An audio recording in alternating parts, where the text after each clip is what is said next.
Welcome to Farad English Academy. Hope you are fine. Are you fine? Yes, sir. Okay. Today we'll discuss on transformation. আমরা জানি transformation খুবই গুরুত্বপূর্ণ একটা topic, যা আমরা class 6 two 11 পর্যন্ত প্রত্যেকটি ক্লাসের ডিগ্রি লেভেল বা অনার্স লেভেল সব জায়গায় আমাদের ট্রান্সফরমেশনটা রয়েছে। তো খুবই গুরুত্বপূর্ণ টপিকস। আমরা ইনশাআল্লাহ বড় এই ক্লাসটা আপনাদের সাথে থাকেন।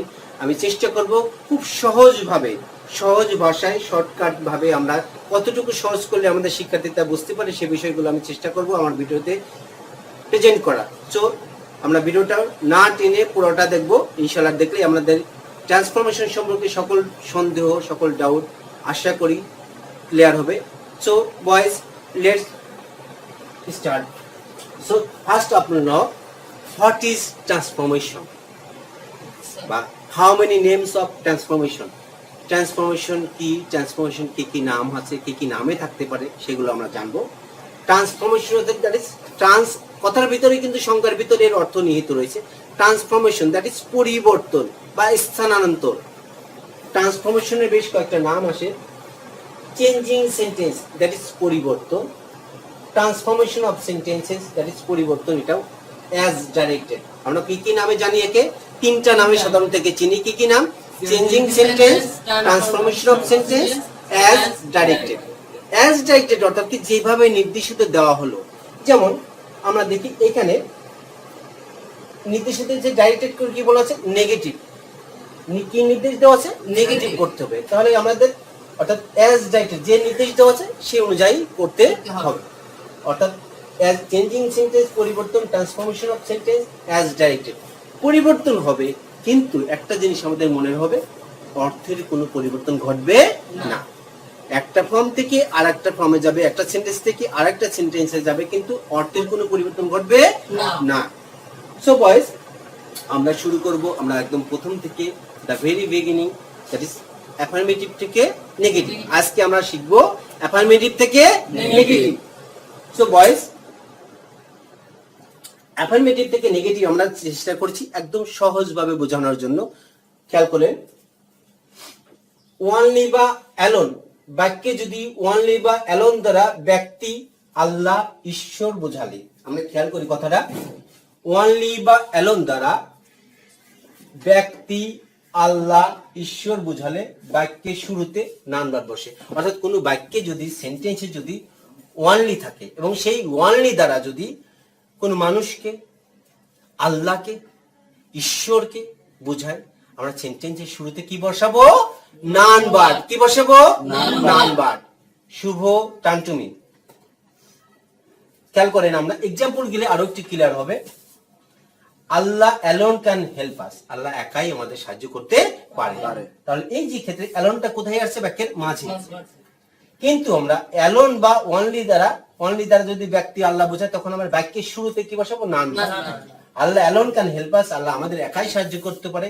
Noun verb Allah can help us, Allah ছাড়া আমাদের কেউ সাহায্য করতে পারে না। অর্থের কিন্তু কোনো পরিবর্তন ঘটলো না। Only he is responsible for this, এই জন্য শুধুমাত্র সেই দায়ী। তাহলে ওনলি ওটিতে কি বসবে? তাহলে আমরা জানলাম কি, noun verb that is only দ্বারা বা অ্যালোন দ্বারা যদি আল্লাহ, ব্যক্তি বা ঈশ্বরকে বোঝায়, বাক্যের শুরুতে কি বসাবো? Noun verb. Next, rule 2, only দ্বারা বস্তু, ইতর প্রাণী, শিশু বোঝালে এখানে এর পরিবর্তে ওনলি যেখানে থাকবে ওই জায়গাতেই ওই ওনলি পরিবর্তে কি বসবে? Nothing but. আমি আবার বলছি, ওনলি দ্বারা যদি বস্তুকে বোঝায়, ওনলি দ্বারা যদি বস্তুকে বোঝায়, ইতর প্রাণীকে বোঝায়, তো ওনলি যে স্থানে থাকবে তারই পরিবর্তে আমরা কি বসাবো? Nothing but. সিয়াম ঠিকই বলেছো। সিয়াম আসলে খুবই ক্লেভার বয়, খুবই intelligent one. He likes only sweet, সে শুধুমাত্র কি পছন্দ করে? মিষ্টি পছন্দ করে। তাহলে হি লাইকস, এই ওনলির পরিবর্তে কি বসাবো? Nothing but. এইবার ওনলি দ্বারা সংখ্যা, মূল্য, বয়স, সংখ্যা, মূল্য, বয়স, গতি বুঝালে এর পরিবর্তে কি বসাবো আমরা? Not then. আমরা ওয়ানলি দ্বারা সংখ্যা, মূল্য, বয়স, গতি বুঝালে এই পরিবর্তে কি বসাবো? নট মোর দেন বা নট লেস দেন। এখন আমরা দি পেন ইজ অনলি 35 টাকা, পেনটা কত মাত্র 35 টাকা। তাহলে এই ওয়ানলি দ্বারা যে মূল্য বোঝাচ্ছে এই পরিবর্তে কি বসে? The pen is not more than 35 টাকা। খেয়াল করেন একটু, আমরা তাহলে ওয়ানলি দ্বারা যদি ব্যক্তি বোঝায় তাহলে নান বাট, বস্তু বোঝালে নাথিং বাট, আর সংখ্যা, মূল্য, বয়স বোঝালে নট মোর দেন। এবার আমরা আরো কিছু নিয়ম জানবো। 3 এখন আমরা আরো কিছু নিয়ম জানবো।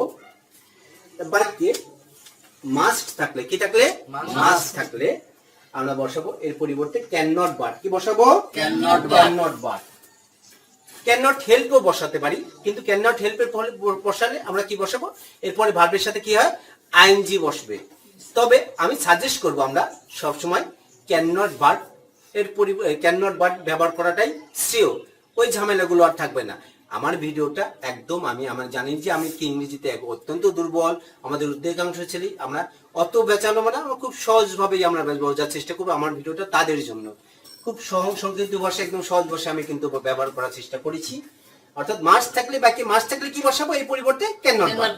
ক্যান নট হেল্পও বসে আমাদের জানা থাকার দরকার, কিন্তু আমরা ক্যান নট হেল্প ভার্বের সাথে আইএনজি হয়, সেক্ষেত্রে ব্যবহার করা ক্যান নট মাস্ট ব্যবহার করাটাই শ্রেয়, ঝামেলা কম থাকবে।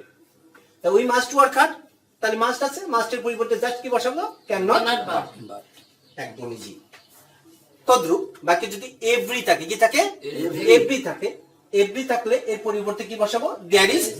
সৈকত একটু খেয়াল করো বাবা, বাকি যদি এভরি থাকে এভরি পরিবর্তে কি বসবে? There is no. এর পরের ওয়ার্ডের পরে কি বসবে? বাট। যেমন every mother loves her child, প্রত্যেক মাই তার সন্তানকে কি করে? ভালোবাসে। তাহলে দেয়ার ইজ এভরি উঠেছে, কি বসবে? There is no. আরেকটা মনে রাখবেন, এভরি থাকলে যে এভরি পরে যে মাদার, অর্থাৎ এভরি পরের ওয়ার্ডের পরে কি বসবে? বাট বসবে। এভরি উঠেছে, কি বসবে? দেয়ার ইজ নো মাদার, তারপরে কি বসলো? But. There is no mother but loves her child. তদ্রূপ as soon as থাকলে কি বলবে? No sooner had. as soon as থাকলে কি বসবে? No sooner had. এবং কোমা থেকে কি বসবে? দেন। আমরা উদাহরণগুলো খেয়াল করব। as soon as the teacher entered into the room, যেই মাত্র শিক্ষক ক্লাসে প্রবেশ করলো, the student stood up, ছাত্র কি করলো? উঠে দাঁড়ালো। এখন as soon as উঠে যা কি বসবে? No sooner had. তারপর যা আছে তাই the teacher entered into the room, ওই কোমা উঠে গিয়ে কি বসলো? কোমা উঠে গিয়ে কি বসবে? দেন। তারপরে the student stood up। তাহলে as soon as থাকলে নো সুনার হ্যাড, কোমা উঠে গিয়ে দেন। আর আমাদের দেখেন অ্যাফার্মেটিভ থেকে নেগেটিভে রুলস গুলো একটু বেশি, আমরা পরবর্তী আরো কিছু রুলস আমরা জানবো। 30 তাহলে বাক্যে বি ভার্ব মানে আমরা জানি am is আর was হয়। বাক্যে যদি বি ভার্ব থাকে আর বি ভার্বের পর আমরা সাধারণত যাই বি ভার্বের পর অ্যাডজেক্টিভ হয়, বাক্যে বি ভার্ব থাকলে বি ভার্বের পর কি বসবে? নট। এবং পরের শব্দের পর কি বসবে? বিপরীত শব্দ। যেমন Siam is a good boy, Siam is be ভার্বের পর কি বসবে? নট। তারপরে যে শব্দ থাকে সেই ওয়ার্ডের বিপরীত শব্দ। তো গুডের বিপরীত শব্দ কি? Bad. Siam is a good boy, Siam is not a bad boy. আমরা খুব সংক্ষিপ্ত করে বোঝানোর চেষ্টা করছি, খুব সহজ ভাবে যাতে আমরা বুঝতে পারি। আমাদের আরেকটা খেয়াল করেন যে সাধারণত বিপরীত শব্দ গঠন করার কিছু নিয়ম রয়েছে। আমরা প্রিফিক্স রয়েছে, প্রিফিক্স ক্লাসে আমরা ওটা ক্লিয়ার হবে ইনশাআল্লাহ। দেখেন আমরা জানি প্রিফিক্সের ক্ষেত্রে ইন, আন, ডিস, আন, নয়, im, N T L, mis mal, dis. In, un, dis, un, নয়, im, N T L, mis mal, dis. That is এই প্রিফিক্স গুলো কোন ওয়ার্ডের পূর্বে বসে সেই ওয়ার্ডটা বিপরীত শব্দ হয়ে যায়। In, inappropriate, inappropriate. Unable, unable. Like, in, and, dis. Like, dislike. In, and, dis. Are, নয়, এম। Regular, irregular. Are, নয়, im, non. Smoker, non-smoker. Are, নয়, im. Balance, imbalance. Mis, mal, dis. Mis হচ্ছে কি দেখেন পরসুন, mis পরসুন। Possible, impossible. খেয়াল করে, এই যে ইন আন ডিস আর নয় im N T L mis mal dis, এই প্রিফিক্স গুলো যদি আমরা একটু মনে রাখি, এই প্রিফিক্স গুলো দিয়ে কি হয়, বিপরীত শব্দ গঠন করা হয়। আমরা বিপরীত শব্দ আরো একটু বেশি বেশি পড়ার দরকার। আমরা সবসময় মনে রাখবো যে আমরা বেশি বেশি আমাদের ব্যাংক অফ ভোকাবুলারি মিনিং গুলো জানাটা বেশি জরুরি। খেয়াল করবেন, তাহলে বিভাব থাকলে বিভাবের পর নট বসাবো এবং তারপরে সব পরে বিপরীত শব্দ, এবং বাক্যে অলওয়েজ থাকলে অলওয়েজ পরিবর্তে নেভার এবং তারপরে শব্দের বিপরীত শব্দ। I always remember you, I never forget you. তো বাক্যে যদি ভাব না থাকে, কি থাকে, এই যে আমরা দিলাম বি ভার্ব আছে, আবার এমন বাক্যে বি ভাব থাকবে না। বাক্যে যদি ভাব যদি না থাকে, তাহলে ভাব বলতে আমরা কি বোঝাচ্ছি, সাহায্যকারী ভাব। এই বাক্যে ভাব দ্বারা আমরা এখানে লেখাটা ভুল করছি, দেখেন ভাব দ্বারা কি বোঝাচ্ছি, আমরা বুঝে নেবো যে এটা ভাবটা কি, সাহায্যকারী ভাব যদি না থাকে। বাক্য যদি সাহায্য, আমরা জানি ভাব দ্বারা ছাড়া কোনো বাক্য গঠন হয় না। সাবজেক্ট না থাকতে পারে কিন্তু ভাব ছাড়া কোনো বাক্য গঠন হয় না। এখানে ভাব দ্বারা বাক্যে যদি সাহায্যকারী ভাব না থাকে এবং এটা যদি সিম্পল প্রেজেন্ট টেন্স হয়, কোন টেন্স হয়, সিম্পল প্রেজেন্ট টেন্স হয়, সেক্ষেত্রে সাবজেক্টের পরে ডু বা ডাজ নট বসবে। সাবজেক্টের পরে কি বসবে, ডু বা ডাজ নট। এখন প্রশ্ন হচ্ছে ডু কোথায় বসবে, ডাজ কোথায় বসবে। আই ইউ উই দে, কি বলছি, আই ইউ উই দে, এদের সাথে ডু, বাকি সবার সাথে ডাজ। এদের সাথে তাহলে ডু বা ডাজ নট বসে এবং পরের ওয়ার্ডে কি বসবে, বিপরীত শব্দ বসবে। They like me, they do not dislike me. They like me, they do not dislike me. দেখেন অ্যাফার্মেটিভ থেকে নেগেটিভের রুলস অনেক রয়েছে, তবে যে নিয়মগুলো সাধারণত বেশি আমাদের পরীক্ষায় আসে, আমরা সাধারণত বেশি ব্যবহার হয়, সেগুলোই আমরা ভিডিওতে প্রেজেন্ট করার চেষ্টা করেছি। তবে বন্ধুরা এবং আমার প্রিয় শিক্ষার্থীরা, আমি সবারই বলছি যে আমরা ভিডিওটা অবশ্যই পুরোটা দেখব, কারণ আমরা জানি কোনো ইনফরমেশন গ্যাপ হলে আমরা কিন্তু পরবর্তীগুলো পরীক্ষা আসলে ভুল করব, আমাদের সেক্ষেত্রে পরীক্ষায় মার্কস কমে আসে যাবে। তাই আমরা যদি দেখেন একটু সময় ব্যয় করে জাস্ট আমি যেখানে ঘুরতেছি, আমার ঘোরা অবস্থাতেও যদি আমরা ক্লাসটা একটু দেখি, তাহলে কিন্তু আমাদের বিষয় সম্পর্কে আমাদের সবসময় পড়ার বাইরে থাকবো না। যার জন্য আমি এই যে ডিজিটাল প্ল্যাটফর্মটাকে আমি স্যালুট দিই, কেননা আমরা যেখানেই থাকি না কেন পড়া থেকে দূরে থাকতে পারবো, দূরে থাকার সম্ভাবনা, পড়া থেকে দূরে থাকতে পারবো না, সহজে পড়ে নিতে পারবো যে কোনো অবস্থাতে। তো এই প্ল্যাটফর্মটাকে আমি, যদি I am very newcomer in this platform, but I like this very much. আর তোমরাও এটা স্বীকার করবে, কারণ আমরা খুব সহজে পড়া থেকে দূর থাকবো না, পড়াটা সহজ হবে এবং পড়া সবসময় পড়তে পারবো যেখানে থাকে না কেন, যদি আমার কাছে সাথে একটা স্মার্টফোন থাকে, নেট কানেকশন থাকে।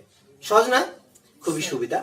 যাক বন্ধুরা, ক্লাসটা আমরা দেখবো খুব সহজভাবে, সহজ ভাষায়। আমি আমাদের যে ভাষায় আমরা সাধারণত কথা বলি, আমাদের কোন ল্যাঙ্গুয়েজ, আমি ডিটেলসে জানি, কোনো ভাষা জানি, সাধু ভাষার শব্দ কোনো যাই না, গিয়ে আমরা সহজভাবে প্রেজেন্ট করার চেষ্টা করেছি। আমরা ভিডিওটা দেখবো, অবশ্যই ইনশাল্লাহ দেখবো। দেখলে আমাদের, আমি বিশ্বাস করি এবং এই নিশ্চয়তা দিচ্ছি, আমাদের এই অ্যাফার্মেটিভ থেকে নেগেটিভের সকল সমস্যাগুলো দূর হয়ে যাবে। তো বন্ধুরা, আর একটা রুলস বলবো, আমরা বেশি রুলস বলবো না, 10টা রুলস গুলো পড়লে ইনশাল্লাহ আমরা করবো, যদিও আরো অনেক রুলস রয়েছে। তো অ্যাফার্মেটিভ থেকে নেগেটিভ যে রুলস গুলো সাধারণত বেশি ব্যবহার হয়, যেগুলো আমাদের পরীক্ষায় বেশি, আমি সেগুলোই প্রেজেন্ট করেছি আমার এই ভিডিওর মাধ্যমে। তো বন্ধুরা, কথা না বাড়িয়ে আমরা শেষের রুলসটা দেখি।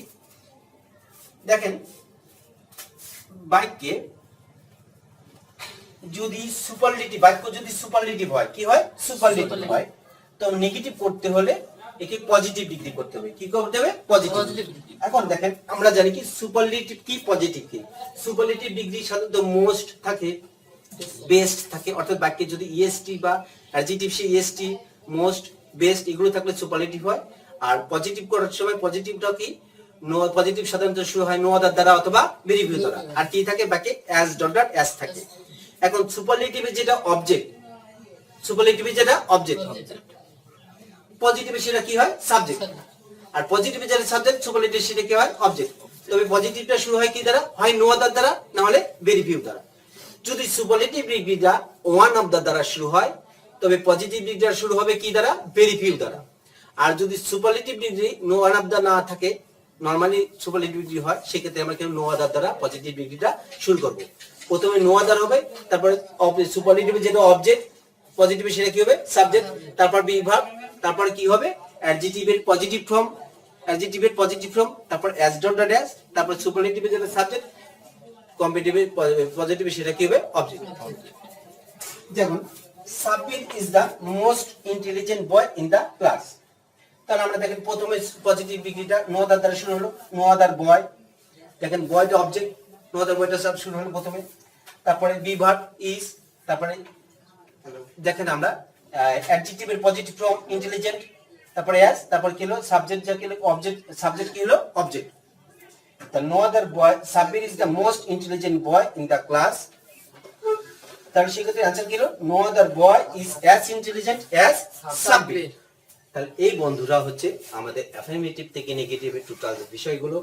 তা আমি চেষ্টা করেছি আমার সাধ্যমতো ক্লাসটাকে পেজের সহজভাবে প্রেজেন্ট করার, এবং আমি বিশ্বাস করি আমরা যদি ভিডিওটা বারবার দেখি এবং এক্সাম্পলগুলো যদি ফলো করি, ইনশাল্লাহ আমাদের এই অ্যাফার্মেটিভ থেকে নেগেটিভের বিষয়গুলো আমরা পারবো। এই অ্যান্সারগুলো আমাদের কোনো সমস্যা থাকবে না, কারণ যদিও অনেক নিয়ম রয়েছে, তবে এই যে 10টা আমরা আলোচনা করেছি ভিডিওতে, এই 10টাই বেশি আসে, আমরা এই 10টা থেকেই কমন পাবো ইনশাল্লাহ।